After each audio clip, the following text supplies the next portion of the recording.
కాసేపట్లో AP CM Chandrababu అధ్యక్షతన cabinet సమావేశం జరగనుంది.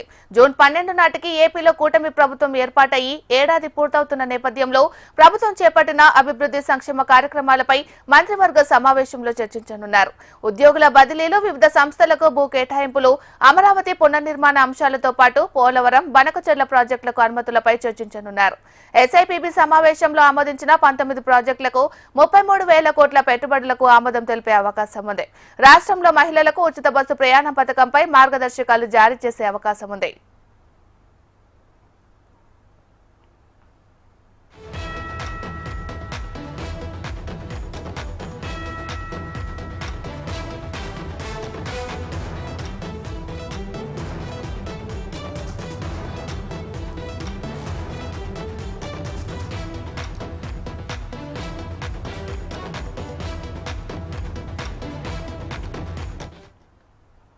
కాసేపట్లో ఏపీ సీఎం చంద్రబాబు అధ్యక్షతన కేబినెట్ సమావేశం జరగనుంది.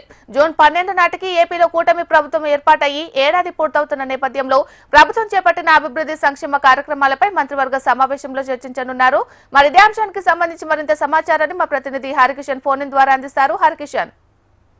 Thank you Meenakshi. మరి కాసేపట్లో ఆంధ్రప్రదేశ్ ముఖ్యమంత్రి చంద్రబాబు అధ్యక్షతన ఏపీ కేబినెట్ సమావేశం జరగబోతోంది.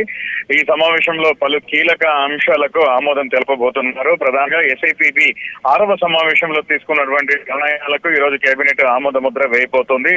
19 ప్రాజెక్టులకు సంబంధించి రాష్ట్ర వ్యాప్తంగా పలు పెట్టుబడులు, అలాగే అభివృద్ధికి సంబంధించి ఇటు ఉద్యోగాలు, ఉపాధి అవకాశాలు కల్పనే ధ్యేయంగా దగ్గర 33,000 కోట్ల రూపాయలు పెట్టుబడి పెట్టబోతున్నారు. సో ఏ రాష్ట్రంలో ఏ ప్రాంతాల్లో ఎక్కడెక్కడ పెట్టుబడులు పెట్టబోతున్నారన్న దానిపైన కూడా ఎస్ఐపిబి సమావేశంలో చర్చించారు.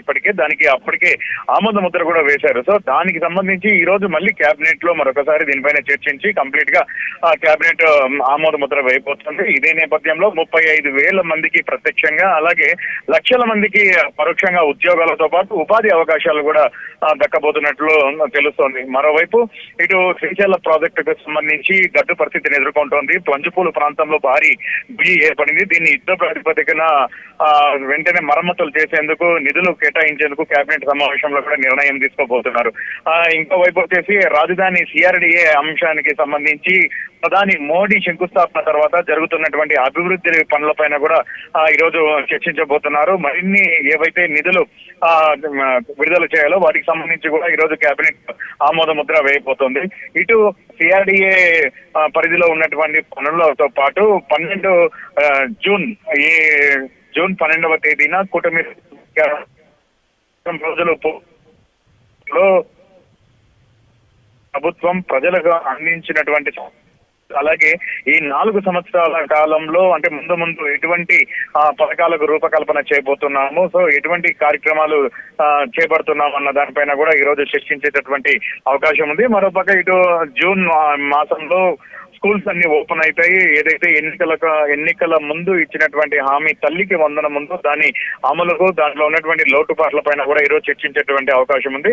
ఇటు ఆగస్టు 15 నుంచి స్వాతంత్ర దినోత్సవం నుంచి మహిళలకు ఉచిత బస్సు అనేది కూడా అది ఏదైతే ఎన్నికలు ముగిసినటువంటి హామీని అమలు పరుస్తామని చెప్పేసి కర్నూలు వేదికగా ముఖ్యమంత్రి అనౌన్స్ చేశారో దానికి సంబంధించి కూడా ఈ రోజు కేబినెట్ లో చర్చించే అవకాశం ఉంది. ఎందుకంటే ఇప్పటికే కర్ణాటక, ఇటు తెలంగాణలో 2 కాంగ్రెస్ ప్రభుత్వాలు కూడా ఈ ఉచిత బస్సును అనేది కూడా మహిళలకు అమలు పరుస్తున్నారు. అక్కడ ఉన్నటువంటి పరిస్థితులను, సాధ్యాలను, అక్కడ ఉన్నటువంటి ఇబ్బందులను అన్ని కూడా అధ్యయనం కూడా చేసింది. సో అధ్యయనానికి సంబంధించి ఈ రోజు కేబినెట్ లో చర్చించేటటువంటి అవకాశం కూడా ఉంది. అయితే కేబినెట్ లో ఇటు నెక్స్ట్ మంత్ ఏదైతే జూన్ 21వ తేదీన అంతర్జాతీయ యోగా దినోత్సవం ఉందో ఆ దినోత్సవానికి ప్రధాని నరేంద్ర మోదీ హాజరు కానున్నటువంటి నేపథ్యంలో సో తీసుకోవాల్సినటువంటి ఏవైతే ఆ కార్యక్రమాన్ని విజయవంతం చేసేందుకు తీసుకోవాల్సినటువంటి జాగ్రత్తల పైన కూడా ఈరోజు చర్చించేటటువంటి అవకాశం ఉంది. కేబినెట్ తర్వాత కూడా మంత్రుల ఉపసంఘం కూడా ఈ కార్యక్రమానికి ఏర్పాటు చేయడం జరిగింది. కేబినెట్ తర్వాత వారితో